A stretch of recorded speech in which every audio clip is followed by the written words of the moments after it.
这个赛季 EDG 经历了起起伏伏，但正是因为这样的过程，让我们更有斗志，更具韧性。虽然已经不在临时路小区挺久，但是在遇老邻居，我们还是努力成为小区争霸赛的冠军。这次是常规赛最后一场比赛了，我们希望以最好的状态进入季后赛。如果没有翻过高峰，就看不到新的风景。不管对手是谁 ，Snake 要做的就是不留遗憾，一往无前。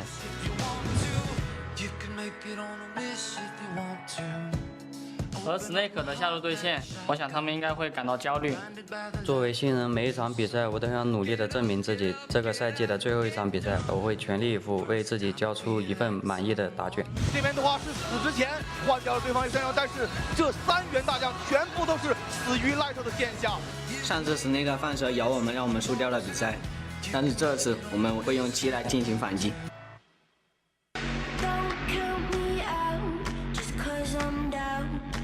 I've been down before. Fate has a way of playing games, and I've been keeping score. They tried to tell me I was lost with no mother when I actually was where I wanted. Bite off the venomous hand, fast as you can. Run for your life. Run for your life. Run for your life.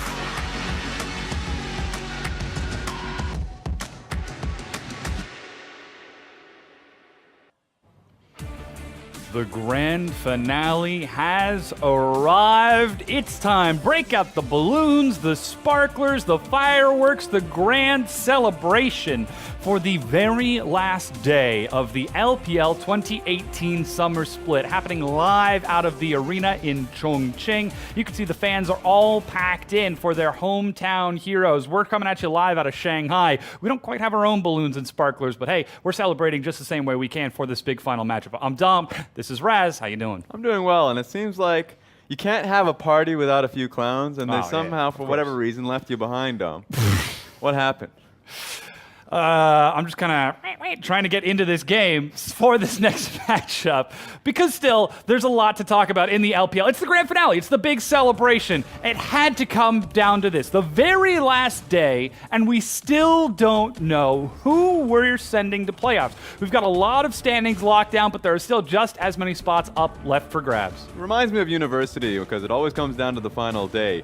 Now, 2 things you have to actually look towards. The Eastern Conference, the final spot, or at least I would say for the second place. RNG going up against JD in the last match of the day to figure out who takes that second place spot, who nests themselves the better bye. We'll see with the next graphic that comes through. But with the Western Conference, who gets the last spot in playoffs between Snake and FPX? Yeah, that'll be determined in our first match of the day. As you said, though, we're still going to get a chance to see JD versus RNG later on in our match of the week. That's our final game of the day. And of course, it's going to be the grand decider as we look towards that bracket of death and see how that shakes out. But that's not all that we've got going on today. Let's go ahead and bring up today's schedule, what today's games are going to be, so that you can get a full picture. As we said, starting things off, Snake versus EDG, the old neighborhood rivals of Snake taking on Edward Gaming, their old allies. In our first matchup, Snake trying to take that spot away from FPX. But after that, we've got Rogue Warriors, who have already locked in first place, taking on Team WE, who have been eliminated from playoffs completely and are fighting just for Pride. But you're going to have a great set there just because you mentioned Pride, the Pride of Xi'an coming through. They want to send a loud message to their fan base, not only coming out with a 2-0 victory versus Snake, but coming out with a victory versus the top-seeded team in the Western Conference sends high hope for Spring Split of next year. And our final match, as you can see at the bottom, it's JD versus RNG. Again, all of these games will be happening out of Chongqing, so we won't be missing too much of the action, no matter how the schedule shakes out. But this looks to be so much fun, as JD was the first team in 2018 summer to take the victory. I apologize, that game's actually out of Beijing, so we'll be coming to that live whenever that starts. But still, JD was the first team to take a game off of RNG in their home arena, fresh off of their MSI victory. They've been the second seed for a very long time throughout the split. It's just RNG catching up to them so they can grab it away from them. It's going to be in home court in Beijing, so I want to see if JD can do it once again and rob the audience blind when they're back in Beijing in the Wukesong Stadium. Yeah, what a world it would be if we get to see RNG drop 2 series against JD, this young up-and-coming roster, to try and lock that spot down and take second and avoid the bracket of death, because that's really what it's turning into. Our playoff bracket, if we were to lock it right now, is looking really dangerous for some of these teams. If you take a look at the bottom half with EDG locked into second, they will inevitably have to seed in against Invictus Gaming. The 2 teams in green, JD and RNG, can still swap depending on that third match. It's today. a double whammy, because remember in Spring Split, RNG had to make the long road and had to face Invictus Gaming. They don't want to do that again. In fact, this is debatably a harder task going up against EDG in the meantime. So for RNG, not only do you want the extra bye, so you don't have to play in the round 1 placements, but you also just want to have an easier seeding going up against TOP or Suning, and then having to go past RW to find yourself in the finals. Of course, that will be determined on that third matchup. You can see FPX still highlighted in red because their spot has not been locked in. That will be determined in our first matchup. As FPX and Snake, they're currently very close in the standings. And here's how it all breaks down. With how the points are looking, if Snake win their series against Edward Gaming in our first matchup today, they lock in that playoff spot. It doesn't matter if it's 2-0 or a 2-1. It doesn't matter how long it takes, game time, none of that matters. If they win, they're in. Just naturally, because FPX have gone through so many 3-game series, they just have bad point differences. So it just comes down to being able to take the one victory if you're Snake. So look at the graphic. I mean, sure, FPX, it seems like they're all over. Yeah, they got 4th place locked in. Snake have ownership just because they have more series to play. 2 series in a 24-hour time span. So losing versus WE was unfortunate. Their next opponent, they need that win. And that's what we should start talking about now, because as we get closer and closer to this matchup kicking off, we're about to get into pick and ban in just a few minutes. Snake have got a lot to prove. This is their chance to get back into playoffs. This is a team that has never really succeeded in the LPL. They've made it into playoffs many, many times, but they've never made it to the top 4, the top 2, and claimed a title for themselves. They've always been the dark horses, the upset. Yesterday was their best chance to lock down their playoff spot against Team WE, but they couldn't even do that with how Team WE were performing. Because they oftentimes get overlapped by the competitors coming through because the talent is there, and oftentimes when they lose, it happens through their bottom lane. Snake as a team have a revolving door through their bottom lane carries, and the issue is they just play through Flandre and they play through Snake, SOFM. Issue is leaving your AD carry behind, especially up against top tier AD carries, leaves you in team fights like these or laning phase with the enemy carry, where in this case it was Mystic, and today it's going to be iBoy, can just run you over. And that's a real big mismatch, because as you said, iBoy is showing, as with the game that we saw yesterday, he's willing to play aggressive. He's willing to play the carry in the front line, diving in multiple times despite Mako trying to forcibly extract him from those team fights with the Tom Kench, and then he takes the Kaisa Killer Instinct right back into the front line. He's not a guy who's going to sit back and play passively, but as you can see, EDG and Snake, the 2 neighborhood rivals, are about to clash into this, and it's more than just that bottom lane that's going to determine this matchup. Just like with yesterday's matchup, we'll be keeping our eye on the mid-jungle synergy for the 2, but looking across at Snake's roster, it's Flandre, SOFM, Guoguo, Light, and Maestro trying to lock down that 4th place, that last playoff spot. And you already mentioned Guoguo. If he can support SOFM, get him the pressure that he needs so he can get them rolling early, they might have a chance against their competitors. Ray in the top lane, Clear Love, Scout, iBoy, and Mako. Going up against Scout is a difficult lane matchup for Guoguo, so he has to be able to handle who is a Rise connoisseur. Oh yeah. And Scout himself. He had problems versus Xie in that matchup. He has to be able to conquer it today. We'll have to see if he can learn, or maybe he's got some unique pick to try and match back against that, because again, we call Scout the double-edged sword. Sometimes he swings true for EDG and knocks the game out of the park, but sometimes he kind of swings back and ends up taking them down. So Guoguo needs to step up if he wants to try to match that, because next to Scout is Clearlove. Despite Haro playing 2 games yesterday, he didn't quite seem to be on the same page when linked up with Scout and Mako. And when Clearlove stepped in Game 3, all of those communication issues were resolved for EDG, and they looked fantastic. Yeah, the guidance is what they needed. The experience is what they got from Clearlove. And Feels like when it comes to EDG, it is a swinging pendulum for their jungle position, because if you look towards Haro, he's a great carry jungler. He provides a lot of action-packed games that you can get, and you can rely on him to be able to carry out early on in the game, but he doesn't have the experience. This is his rookie season, so a lot of the times when you're seeing the team in disarray later on in the game, as we saw them going up against FPX, it makes sense to bring in Clearlove, who may not be as fiery as Haro can be, but he will be able to calm you guys down, set up for a strong front-to-back team fight. The communication is there for Clearlove, which makes a lot of sense why they're bringing him in for today. Yeah, we'll have to see if SOFM can find a way around this, because again, if there's anyone that SOFM knows how to play against, it's his old neighborhood buddy in Clearlove. Again, way back in the day when EDG, Snake, and previously Aime, who are now Billy, were still in Shanghai, all three of them lived on the same block in the same 3 team houses, side by side, would scrim together, would order food together, would practice together. So these are players that are intimately familiar with their play styles. And SOFM, he's the kind of guy who plays around vision and invades in the jungle. There could be an opportunity for him to try to set Clearlove back. That's why it's really fun to be able to see the neighborhood battles come back again.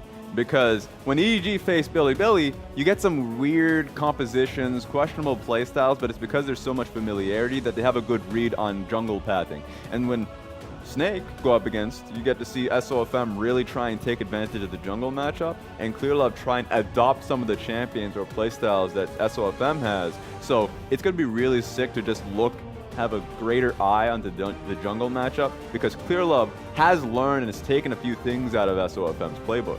And so if you go towards playoffs, this is a great place to start if Clearlove wants to have a larger say in the early game. We're even seeing him start to take some more aggressive champions like Xin Zhao to set up for the team fights for EDG. He doesn't use them as a carry champion, but uses them as that team fighting front to back that brings so much safety and assurance towards Team EDG. So we'll see what they decide to take as we enter into this pick and ban, and Snake are actually going to be the ones who throw down that jungle gauntlet, banning away the Olaf. We were expecting SOFM to try to take that, to invade and bully out Clearlove, but with that jungle ban, it looks like even EDG are saying, no, we're going to stick to our own jungle. You're going to do the same thing. That means Kindred is going to be so high in priority. I expected the Olaf to be picked up, as you already mentioned.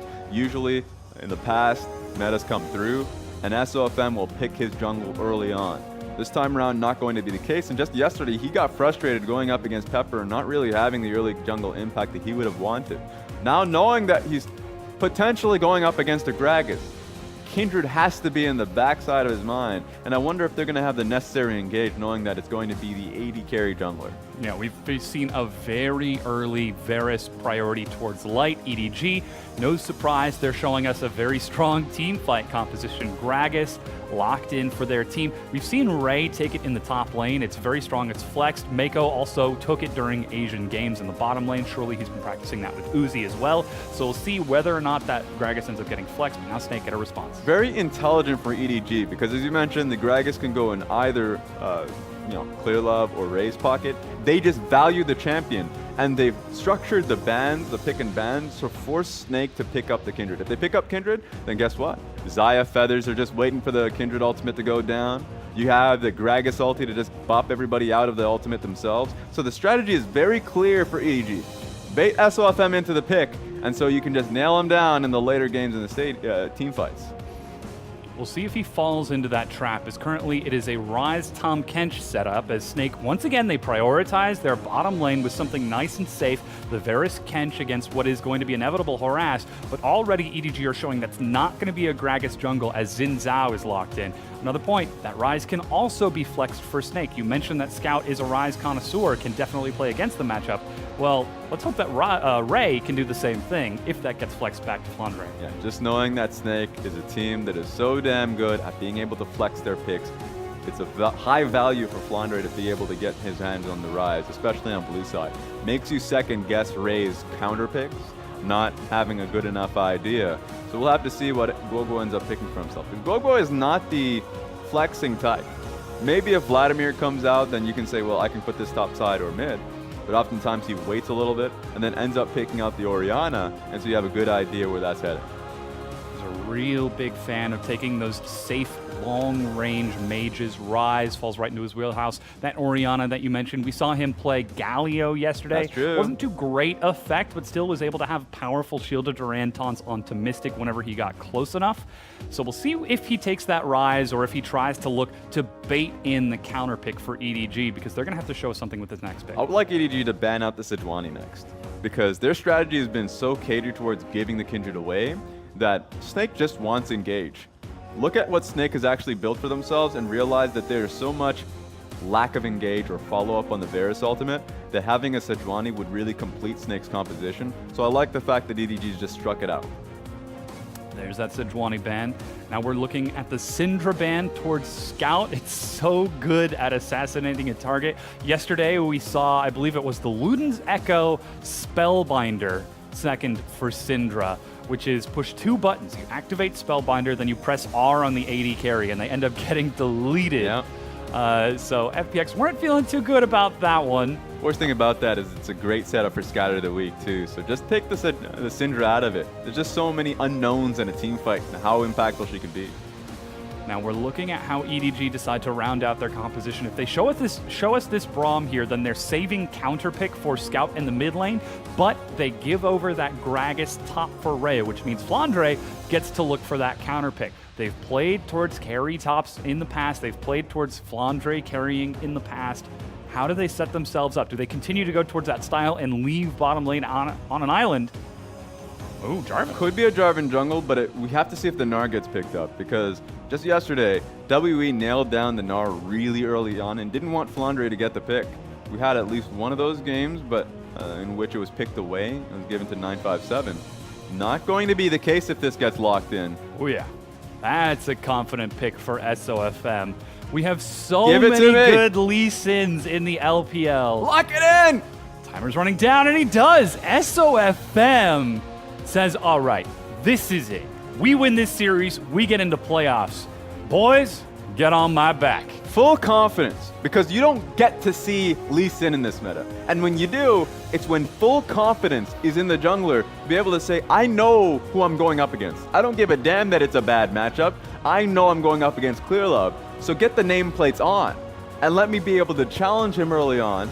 And of course, when you hit level 6, the CC is what matters. SOFM has been so damn impactful on the Lee Sin just based off the utility of the pick alone. So you don't get the Sejuani for the engage, but Lee Sin is great for pick opportunities. Oh yeah, absolutely huge setup. And if you look at Snake's composition, they've got pretty good pick everywhere across the board. Excellent follow-up on the Jarvan using the Dragon Standard and the Dragon Strike to get the knockup. Lee Sin, the Sonic Wave, Dragon's Rage to knock someone back. Rune Prison to follow up. Chains of Corruption, Devour for the stun, Tongue Lash for even more. Preach! Everywhere Snake go, they can look for a lane and try to dogpile on top of that.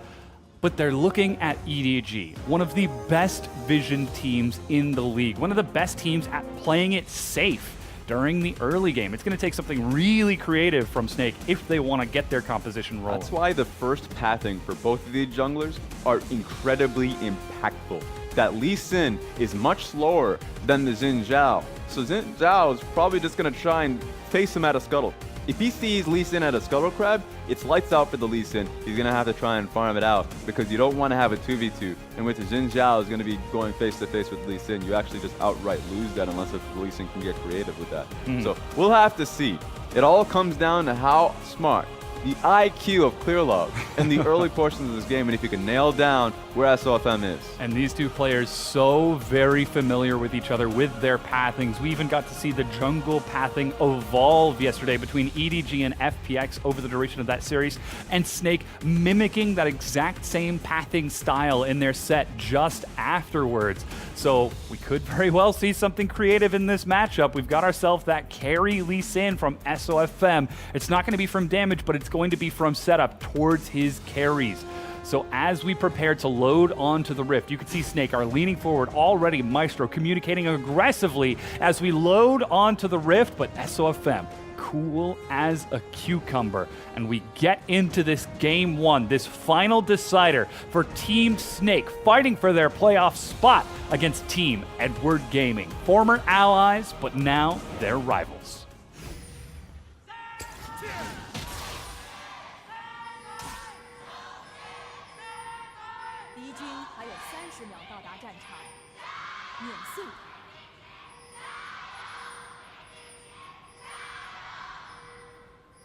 I'm telling you, the Chongqing crowd are facing perpetual invasion for the Xi'an crowd and just the Edward Gaming swarm. So they're always going to be having a fight. On the Rift is 1 point, but also just the fans having at it. Light, watch out! Ooh, caught by the Winter's Bite. Steel chair. He's got some passive regeneration, starting with the Dorian shield, so he should be fine to heal up. We could see Guoguo's hanging out in the river as SOFM is actually holding his ground in the mid lane, and a defensive ward placed by EDG to scout for any invades. Some rapid pings. Yeah, so much constant communication. SOFM even dropping the bring it on emote in the mid lane against Scout. He knows that this is the decider, this is the match, and he is ready to rise to the occasion. It's going to be a red start from both of our junglers. Leash given over by Team Snake to springboard SOFM forward, whereas Clearlove gets his own leash from Ray. So you got to wonder what Clearlove's going to end up doing in his pathing. Usually if you do start on your red side, you just go for a full clear and you head towards your Krug camp. It might not be viable when you know that Lee Sin's trying to go for something himself. That being said, actually, surprisingly enough, Lee Sin is going for a Krug of his own. So he's not going to go for his Raptors. That's the point that he'll stop at, because he just takes a lot of damage. Doesn't have the sustain that a Xin Zhao would necessarily have. So playing it slow should be what Lee Sin does now. And look at this clever pathing from Clearlove. There was defensive vision placed by both Scout and Mako in the river to watch for any cheesy SOFM level 2 plays. Clearlove clears his red buff and races to the bottom river Scuttle Crab. That's what I said in coming into this, is that we wanted to see Clearlove just outright go towards a Scuttle Crab, even if it's just level 2, and just have eyes on SOFM. He's failed in that regard because he's got the Scuttle Crab, sure, and there's a lot of vision out there, but he still doesn't know where that Lee Sin is.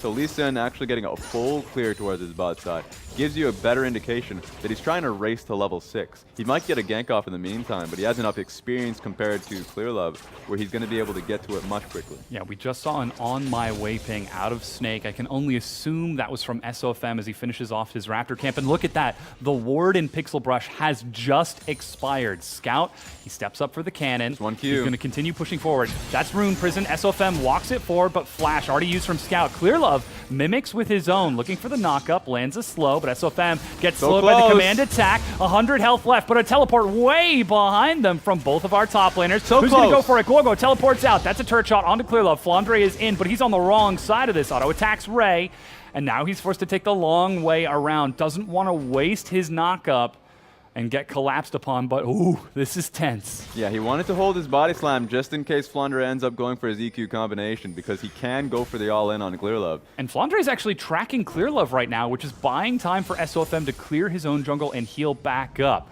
Guoguo teleported back into the mid lane and got himself a recall off of this as Flandre is continuing to put the pressure on. But there's no assistance from SOFM just yet because he is such low health. This is the Flandre special. He's often known as someone who, if he gets pressure topside, will send in a deeper vision on either Krugs or Raptors. But this time around, he just knows where Clearlove is and understands that he can contest the Raptors himself. So it's a good decision from Ray to protect Clearlove in that situation, because if it was just a 1v1, he'd be walking in much deeper to contest for the larger look crowd. Up top, Ray placed a defensive ward as he tries to push this wave in and prevent a freeze. He sees SOFM, sees that he's down to half health. I don't know if he quite sees him recalling there. He might be just outside of vision. But still, this is a dicey matchup. We were looking for clever jungler pathing, but already we're seeing how Flandre is brought into the mix, how Guoguo is already starting to interact and follow up on Flandre's pressure. Yeah, I just like the fact that even with what was a smart early gank on towards mid lane, that Clearlove caught onto it very quickly and is able to get the counter gank that we were talking about. We didn't want to see a 2v2 if Snake wants to get a lead. If the Xin Zhao shows up, you leave that party. And so at the end of the day, SOFM and Guoguo had to burn their flash for that one. And so it just means that Scout and Clearlove actually completed their job in protecting their early lane. And while it is opening up an advantage for Flandre in the top lane, already 22 CS ahead of Ray. Man. You can see the difference that's happening in the bottom lane. iBoy and Mako are just pushing happily into Light and Maestro, opening up 12 CS, 2 full minion waves, and forcing out Light's first healing potion. He doesn't have a teleport, so he's catching this wave as it comes in, but it looks like iBoy trying to go for an early recall and look for a lane advantage. But SOFM on this side of the map doesn't get a chance to interact with it. It should just be a proper lane for Maestro and Light. This is a good matchup for them. Range-wise, they should be able to take the matchup, but obviously that's not how it's been playing out. And ever since iBoy and Mako got the first push on Wave, they've had such strong control around the bush. Here comes SOFM. Once again, that's the snare. Sonic Wave, they Got it. found him, and SOFM gets the ward hop over the wall and finds first blood. And that's 400 gold in the bank with that kill gold. So right there, that's what SOFM wanted to do. He played it very creatively too, avoided the wards in the river just by going into a ward hop, kicks right in, because Guoguo set him up with a great snare. And even pushing the minion wave up to deny Scout that follow-up CS. Clearlove will absorb the golden experience, but this is what we were hoping to see as we are Get taking that a look blue at buff. this replay for SOFM. Nope, that's live. That's the replay. And that was the key to getting the kill. Net yourself the blue buff, then get that kill. Thumbs up. But no, in reality, it was just a great play from SOFM being able to ward hop in. He evaded so many wards, being able to get through the control ward, what was literally just sitting there in the bush beside him. So knowing he can evade it, excellently done. He nets himself the early advantage. And starts to springboard Guoguo in the mid lane. We were talking about the mid-jungle synergy. Already we're seeing Snake. They identified the importance of that matchup yesterday, watching the EDG FPX setup, and now they're trying to do the exact same thing as SOFM's looking for round 2. He's level 6. Scout walks up. Look, it's the power of blue buff. Just take a look at that. Junglers worldwide, if you want to have success, take every blue buff imaginable. Doesn't matter if you're an energy jungler. This is what we're looking for, the level advantage that SOFM has. Level 6 over Clearlove's level 5. Clearlove trying to pull Scout there, but the wave already pushed in by Guoguo. He collapses. Clearlove is just trying to take the Raptor camp now, but SOFM, this is the one place that he would be above all others, and invading the camp. Now Shockwave is ready for Scout. Guoguo lands the snare. That's going to be a cleanse. Shockwave pulls him in, but they still get the Dragon Rage execution. Realm Warp, SOFM over the wall, and he's going to smite to heal himself up on the Raptor camp. Oh, Clearlove with no flash cannot follow either of those targets. Just not expecting the damage that Lee Sin has here. Has level 6 and has double longsword. You have to respect him. Didn't come through clear. I mean, Scout thought he could dodge out on both of them. They're still looking for the dive. They land the He damage. got him! Sonic Wave at SOFM outside of the turret, plus the red buff walks away. Now iBoy is set to collapse. Guoguo nearly has his flash back up, but Flandre's here to support this. He's gotten push pressure, but clearing out this ward shows that he's here and dissuades EDG from collapsing. And Snake, off the back of SOFM camping the mid lane, have completely shut down Scout and Clearlove. Look, SOFM is the king of Vietnam. He came in with that Lee Sin. That's what he was known for. And so when you look towards our Lee Sin players in the LPL, he is a natural addition, and what makes you really just enjoy the play that he has. So strong early game from SOFM. You could see what he wanted to achieve in this game compared to what happened yesterday. He wanted to have the impact early on. He's able to do that with his pick. And we're seeing a massive advantage not only in that mid and jungle, but also converting to Flandre up top. 30 CS ahead for Snake. And still, we've got to look at that bottom lane as we take stock of the entire matchup and get towards this 10-minute mark.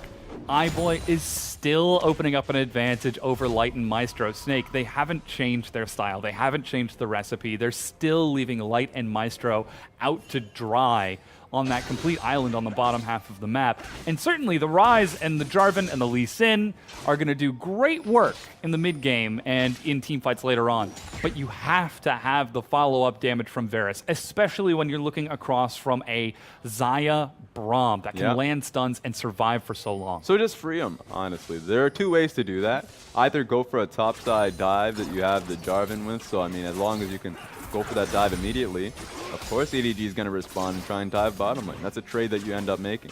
Or to your point, I mean, level 6 on Light, that's engaged right there. You can look to try and play around bottom lane from this point forward. Either way, SOFM has to start moving, because the last thing he wants, looking back to what happened, the failures of yesterday, is not act. Stall out, decisions not being made, is one of the major mistakes they can have in this series. Well, so far it seems like he's acting very happily as he invades Clearlove's Krug camp. Light is stepping up, but Clearlove is thinking about a gank down bottom. I don't know if he thinks he's been spotted or not. He wasn't, but still decides to play it safe, look for that Scuttle Crab, and then turn over to the Dragon, as they did spot, again, SOFM on the other side of the map. So still, EDG happy to take whatever concessions are left open to them on the bottom lane. And Clearlove just recognizes that he's not going to be contested on this Cloud Dragon just because they had eyes on Lee Sin topside. So he's going for the Cloud, but he has to get a better decision because the moment SOFM and Guoguo are seen here. That's the Realm Warp. Ray drops the barrel for a slow. Good Comet slows it down even further. Dragon is taken, and now it looks like Team Snake are rushing for the top tier 1. Two options for Clearlove is either to go for a dive bottom lane, know that Tahm Kench is with the Varus under tower, or try and push mid for that mid lane tower. Not acting fast enough is just an outright advantage here for SOFM in the top lane. Guoguo nearly has his own teleport, so he should be able to try and defend that mid lane or even a potential dive bottom, but it ends up defusing. Ray steps forward, is able to negotiate the vision safely and get a ward onto the Rift Herald. This is a safe play that Snake have done so many times, the 10-minute Rift Herald take on that top half of the map. Yeah, just 2 steps ahead is what Ray is. Ray understanding that the next advantage is going to be Rift Herald, so the moment you get eyes on SOFM, and hell, if Flandre comes out and helps, it gives an idea for EDG when their windows are available. And take a look at that gold difference in the jungle. Oh, no. 2,000 gold ahead for SOFM. Another 1,000 gold lead for Flandre, who's Watch thinking out, of a Scout. dive onto Scout. Even SOFM's ready to ward hop over the wall. There he goes. That's the Cataclysm. A Thumbs quick up. flash, and Flandre says, "Hey, good reaction. You got out this time." Good job. All right, I'll give you that one. Nice flash. That's the pressure conversion that we're seeing. Now already SOFM is pinging onto that Rift Herald, still ignoring the bottom lane, but look at how safe Light and Maestro are playing it down here. They're not stepping up. They saw that iBoy and Mako were missing, and even though it was a cannon wave, they still sacrificed a handful of CS just to eliminate any risk that the Xayah Braum would step up and help them. And just look at what is happening in the bottom lane in terms of if they do get dive. Because there's not real any sticking power coming out of Xin Zhao, Braum composition. Like both of them, if they were to get on towards Mountain Member, that they would have to lay down a few autos before they can actually get the stun. And even then, Maestro has perfect timing. He's gone in towards the Inspiration Tree naturally, so he's going to be able to stopwatch and then flash. So this time around, even just holding on to both flash and exhaust, he is as safe as you can be. Now Mako and iBoy are trying to step up and clear out some of this vision on the bottom half so they can continue to snowball this advantage they've accrued during the laning phase. Snake are trying to trade that on the top lane by looking for this Rift Herald, but Mako and iBoy are being pulled up in rotation to match it. There are 5 members of EDG here, and only 4 from Snake. Light's about to show himself, pushing to the bottom tier 1. He's pulling the attention of iBoy. As long as he can pull iBoy over, you can see what Varus ends up doing. Now he's going to take this time to auto the tower. The other option was for him to move up and try and pressure mid lane himself. A few teams would actually utilize that rather than lay a few more autos there. We'll see. You can see SOFM immediately moving now, knowing that iBoy is committed to the bot side of the map. There is so much vision control from EDG that Light's forced to pull back early, but SOFM, preps himself with the ward kick, lands the Sonic Wave, but a cast knocks him sideways. Rift Herald wants to get in on the action, but Clearlove resets it. Guoguo with the Realm Warp over the wall. He's found Clearlove, but a flash away. Remember, Ray used his earlier. Cataclysm catches him, and Ray will go down. Guoguo finds the kill. 4-0, Snake in the lead. There's so much sticking power. The best we've seen from Snake is when Flandre has the power on either Jarvan or Camille. He's net himself to Jarvan, and so when he plays the team fight, he's dishing out the damage, and he knows when you can actually look to empower his own team. So Cataclysm is currently being used for damage, but as the game goes on, he's definitely going to be such a sticking power with the CC, the barrier that it ends up having. So take a look at this. They're just following through because they know that Guoguo is coming in. And so they just chose their target. They can either go for Clearlove, but they have an idea that Clearlove has his own flash, or Ray, who's been actually just sticking his head out for so long and doesn't have his summoners available. And all of this complete focus on the top lane has opened a 48 CS advantage for Flandre, and now the Rift Herald, not to mention first brick being split amongst SOFM and Flandre. So still, we're seeing these huge investments placed by Snake. But slowly but surely, they're giving up ground on the bottom half. Eventually, that's going to spill over as wave after wave crashes in. Next cannon wave might be the one to do it, especially with Clearlove hanging out down here and dropping ping after ping. This might be a good reenactment of the Alamo in the bottom lane. Light Remember Maestro. the sacrifice. Yeah, because they're just trying to wait. They don't know if this wave is going to be the last wave that they hold on to, but they're just trying to buy as much time because right now SOFM, Guoguo, and Flandre are accelerating the game and are forcing Clearlove to act. He's looking towards bottom lane. They have good vision towards bottom lane, but Clearlove's recognizing that the moment he shows his face there, that Snake are going to move towards mid lane, and Scout's going to be the first target. They're still trying to hold their ground, but Clearlove, he's going to have to try and open this game up. As you said, Snake are forcing this pressure, constantly pushing top and using that rotation mid. So here's the problem he has to face. If he goes bottom lane, you're already wasting time. Second one, Maestro and Light have both summoners, so if you go in for this fight, they're not even using sums in the 2v2. Ooh, that was Eyeboy. Chains of Corruption from Light landing and hitting Eyeboy. Mako's able to get the save by bringing up the door, and Eyeboy's still holding his ground, but here comes Clearlove. He's looking for Maestro. Knock up and stun are staggered. Whoa! Oh! Eyeboy survives, but he should not have. Takes to the skies to dodge the arrow, but here's SOFM. He's got the flash. He's got himself a chilling smite, but doesn't quite land it. Clearlove is the first target, tries to deliver him through. Even Flandre gets in on the action, and SOFM with a ward hop smite finally locks it down. 7-1 for Snake. King SOFM. 5-0-2, and he was trying to line him up. You can tell he's a pool player, that he loves himself some billiards. Set up the angles. He tried to get the kill and realized I'm just going to ward hop and try and net it. So already look towards Lee Sin because he's walking towards the bottom lane, has a good understanding that's where Clearlove was.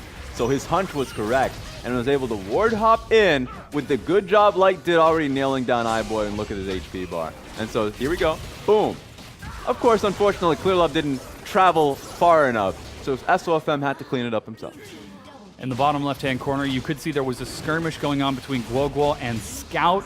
Guoguo dropped the Rift Herald in the mid lane to keep Scout busy, traded his own health with Scouts to push for damage on the turret. He didn't end up taking it, but he bought enough time for the bottom tier 1 clear on the back of that play and the Cloud Dragon pickup from Snake that we just saw. So still, Snake are relentless in this constant pressure.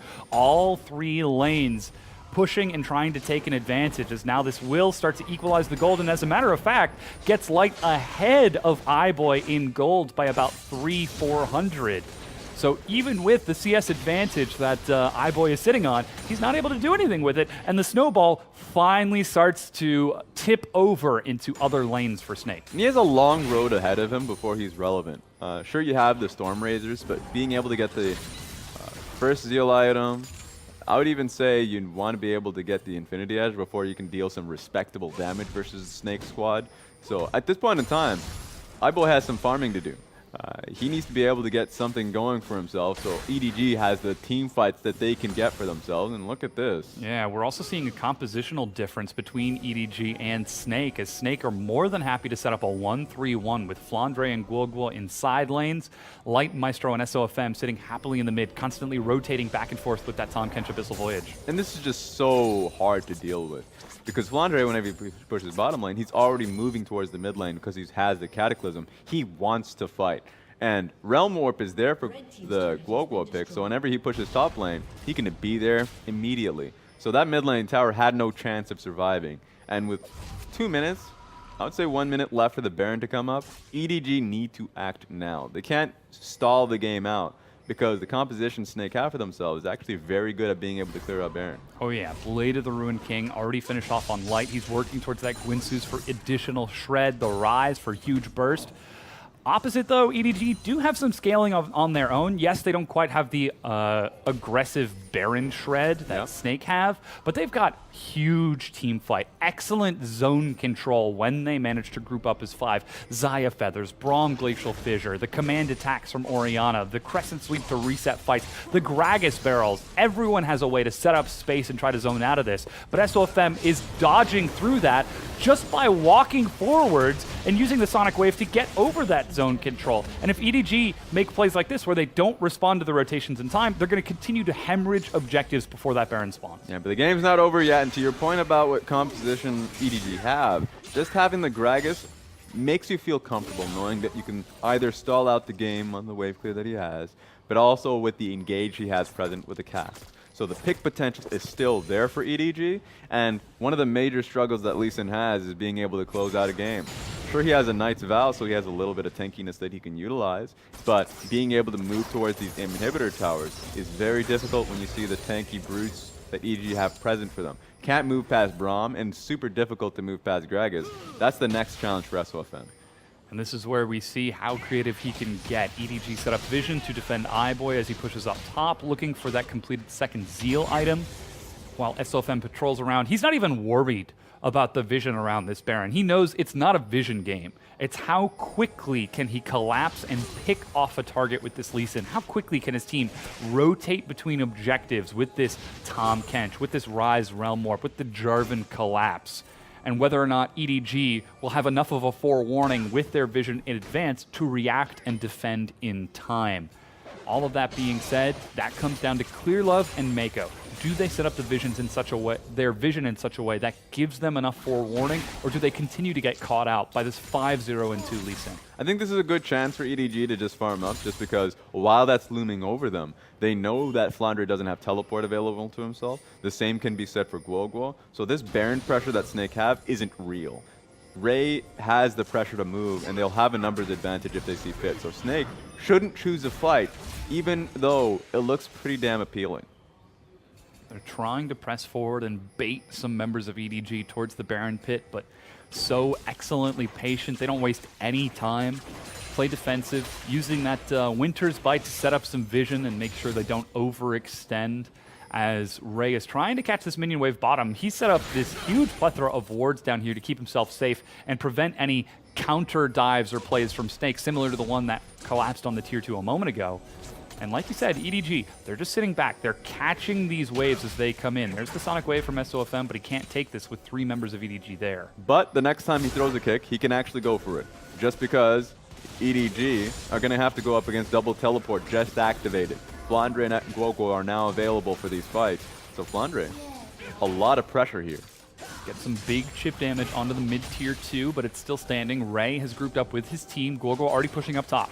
Yeah, there we go. Already getting the massive wave topside. So this is super annoying for EDG. Oh no. Oh, when he lands the Rune Prison combo off a bounce to iBoy, he disrespects the Spell Flux on minions and eats a lot of damage with iBoy off the map. It's effectively a 5v4. Realm Warp gets him to mid. That's the Sonic Wave we were talking about, but Snaker already grouped as 5. Ray is on the side. Light slowed by the barrel. That's the Comet for even more. Just unfortunate they didn't have a real wave there, because they should have been rapid firing pressure knowing that the AD carry, iBoy, had to base.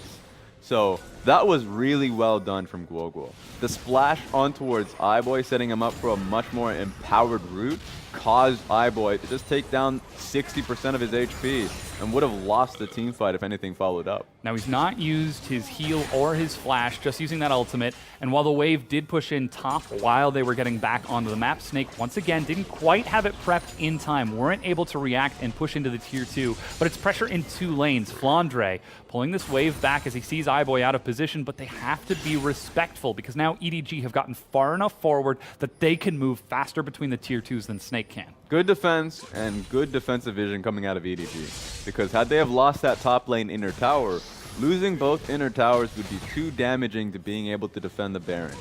23 minutes makes it pretty easy for Snake to just move towards the Baron, and then have they push an extra wave towards these inhibitor towers, it's actually too hard of a task for EDG to move towards their own jungle to try and defend for Baron. So it's a little easier now, and might set the stage for the next battle towards the next Baron buff.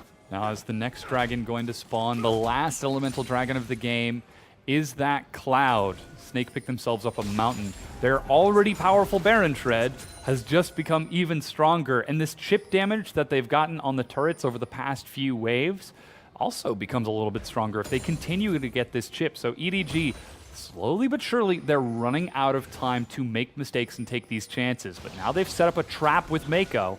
Control ward over the wall spots him. He's trying to feign a bait. He pulls iBoy towards it. This is probably the best chance for Snake to look for a fight. I understand that Ray is primed and ready, but the items are really online here. So Guoguo finishing up his Seraphs, completed, it's fully stacked. Stopwatches are there for Light and Maestro if they were to be challenged. And the Steric's Gauge there for Flandre, so he can actually just start the fight and not have any fear of getting bursted down. So it's there for Snake, where Steric's Gauge is still being picked up by Clearlove, so he's going to be pretty easy the moment he charges in to zero in on it. Yeah, right now it's only the Joran's Fist. At best, he can knock someone back, try and reset the fight. and then turn around and run and hope he survives long enough to make it back to his team. But here's the vision around Baron. Team Snake have cleared out most of the pits. They're using that 1-3-1 side pressure to force EDG into a very uncomfortable situation. And Snake have to be really precise with the vision control that they have here.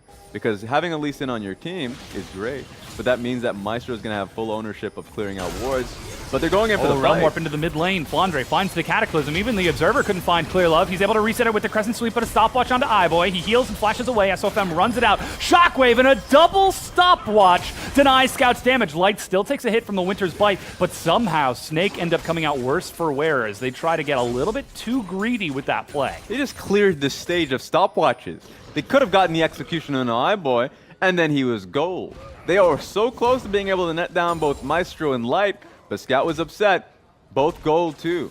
So at the very least now, the next fight someone will die. I will say that certainty, because there's so much damage on the field, and no one was able to get it off. Now, iBoy, at more health than the members of the Snake roster, is empowered to step forward. EDG are trying to chase in, but Flandre, fresh out of base with full health and mana, looking to chase this. Mako sidesteps the Dragon Strike. The Dragon Rage is now up. So SOFM, if he finds him once more, that pick is going to be crucial. He has his Ward Hop, he has his Flash. That is going to be crucial to being able to get a pick, but they're just going straight towards the Baron. They're turning on towards it. iBoy and Mako show themselves in the mid lane. Already Ray is nearby. They're trying to get towards the pit. There's no Shockwave yet from Scout, but they're chasing on to iBoy. He's still got Flash. Flandre eats a stun, saved by Maestro, who has no Flash. A knockup pins him out of position. Guogo gets reset over the ramp, and still no one dies. Somehow these fights are going even. Couldn't act fast enough to follow up on the ultimate that Flandre laid out. Sure, iBoy lost a lot of HP, but you know iBoy, if he's not close to death, he's not going to use his Flash. He challenges Snake to follow up. It didn't happen, and now he's still ready for the next fight, life-stealing, and has the summoners available. Trying to heal himself back up as red buff is prepped over for Light. He makes his way back into the mid lane. BF Sword now picked up along with those Ninja Tabi. And this game is getting real close. If EDG are able to turn around and win a fight pretty handedly over Snake, death timers are getting pretty big. EDG might be the ones who end up taking the Baron. Flatly put, the fact that this game is stalling out is excellent for EDG. 306 CS on iBoy at this point. He is so close to getting Infinity yet. Just picked up both of his recipes, so just on his last back got the BF Sword. He just needed those 3 items before he can really just walk out, be able to challenge Flandre in a lot of these engages. Here we go, though. It just depends on if this fight works well for Snake or not. Yeah, they're maneuvering around. EDG just saw Snake bottom, and they look and see Flandre. Maestro gets caught by the Shockwave teleport, but already Maestro is dead. Clear Love is going to get that kill, but teleport completed. Flandre kites it out, fresh out of base. Cataclysm finds free, a Crescent Sweep and a cast. Reset the front line. No Shockwave from Scout, but Flandre caught by the snare. iBoy firing over the wall. EDG have got the range, they've got the high ground. Another Demacian standard forces EDG back, and there's the lifesteal you were talking about from iBoy. There are just no clear targets for Snake. Finally, when Jarvan joins the fight, losing Maestro at the get-go, they couldn't find anybody. The Crescent Strike coming through. Over the wall, knock up onto iBoy. He almost gets the burst, but iBoy's still alive. He's somehow kiting it out. SOFM gets the kill, and look at that, a double kill. EDG are destroyed. It's a double-double going over to both Light and SOFM. Somehow over the wall, they're able to find EDG out of position and rushing onto the Baron. iBoy got eviscerated. Did not see his life go down that quickly because Flandre come in, of course the flank going through from SOFM, perfectly timed, and they're able to get so much off the board for it.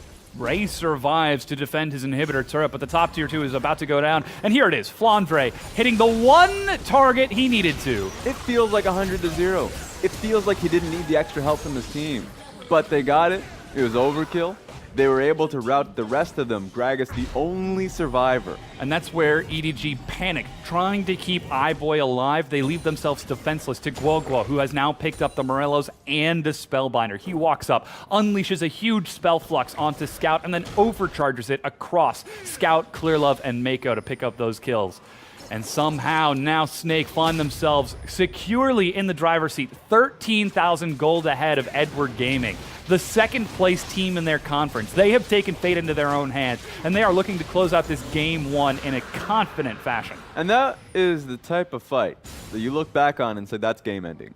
Because losing that fight, losing the Baron to follow, which they've been dancing pretty easily around, had they had tapered that off, slowed it down, Infinity Edge would have been picked up by iBoy. They would have been super ready for the next fight. Scout flashing in to send out his ultimate would have been really easily followed up on. So for EDG, they had a great window when Flandre wasn't there.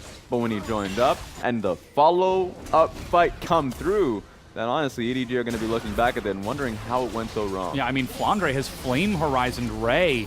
The middle inhibitor turret goes down at about the same time that Flandre is pushing bottom. This 1-3-1 is unstoppable. SOFM just standing his ground to apply Baron to the minion. And look at that piercing arrow onto iBoy. That was with reduced damage as it did hit Clearlove in the front. Guogua finishes off the top inhibitor turret, is breaking it down, finishes off the inhibitor mid, and EDG are just giving up ground all across the board. They cannot match this multi-lane pressure from Snake. And there's way too much happening, and the minions are just way too empowered at this point. It just means that the line has to get drawn towards the Nexus towers. Ray has to start the fight. Either him or maybe Orianna gets an excellent ultimate. Someone needs to start this one.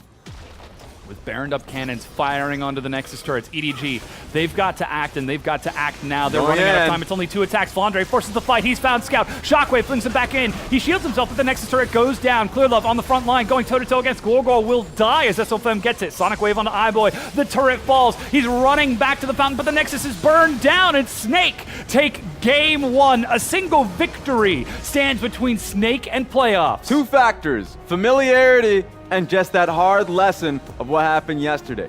They knew they needed to fire early. They needed to fight hard.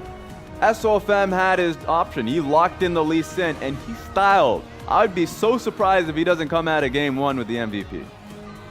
And no hesitation from Snake to step up and head backstage, not even checking the damage graphs because that doesn't matter in this game. It's all about the Nexus. It's all about how they played as a team to collectively pull Edward Gaming apart and nullify each and every single one of their strengths. That's a pretty smooth graph, as you can see. The only stalling factor was an EDG played it well around red side jungle, being able to stall it out for their items. But Snake, the moment they found that window of opportunity is when they struck. Really well done around mid lane. I think, even though I mentioned SOFM had a star performance, I wouldn't be mad if Flandre gets it too. I think Flandre came up and performed in team fights, and this is what we want to see. If he doesn't get his hands on the Camille, he's still able to have great team fight impact on the Jarvan. It's one or the other, and I wonder what EDG are going to be able to do in game 2 to really combat that. I mean, yesterday when we saw them get pushed all the way to match 3, we saw them get angry, break out the Urgot pick top, bring in Clearlove to reset the jungle, and tear apart FPX. Will we see them repeat that once again, playing against former neighborhood allies in Snake on stage? Because that was a complete shellacking. Team EDG, they were systematically outplayed with the exception of that one fight at the Baron. So there are 2 points in growth in which they can go into game 2 if you're EDG. One of them is maybe you can ship out Haro and say, we'll try and match you in the jungle really early on. Haro is a Lee Sin player himself. Maybe that's something you go towards. Or you can try and say, we'll pick up a stronger top lane pick. Urgot was something that they did yesterday, but ordinarily it's the Kled. Something that you can try and fight toe-to-toe with Flandre in the top side. Yeah. That's an option EDG can go towards. We'll see what that's going to be. We've got a quick replay for you to show how that game ended up going. Again, Snake were just non-stop action all across the map, constantly pushing in time after time. This was an opportunity for EDG to try to pick up some kills. But remember, iBoy doesn't have any HP. I was surprised he was able to survive the hail of arrows. And then look towards Lee Sin. SOFM came in hot, came in quickly, and that was the deciding factor. Already had a lot of kills to his name at that point, and was able to just snowball it even further.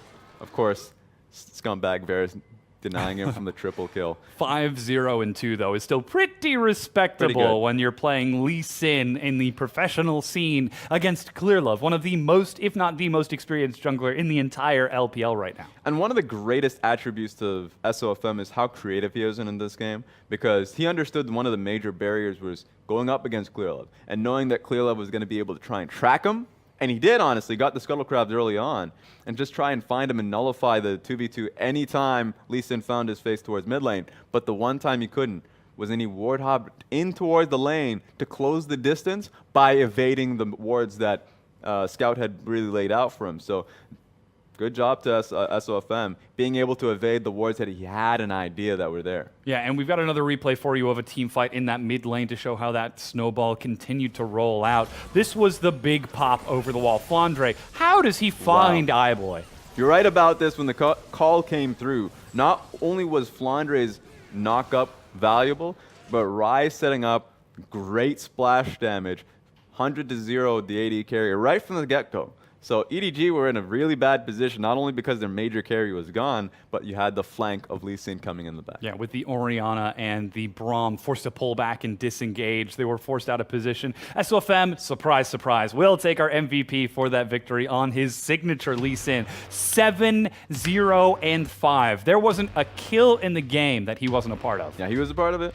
All of it.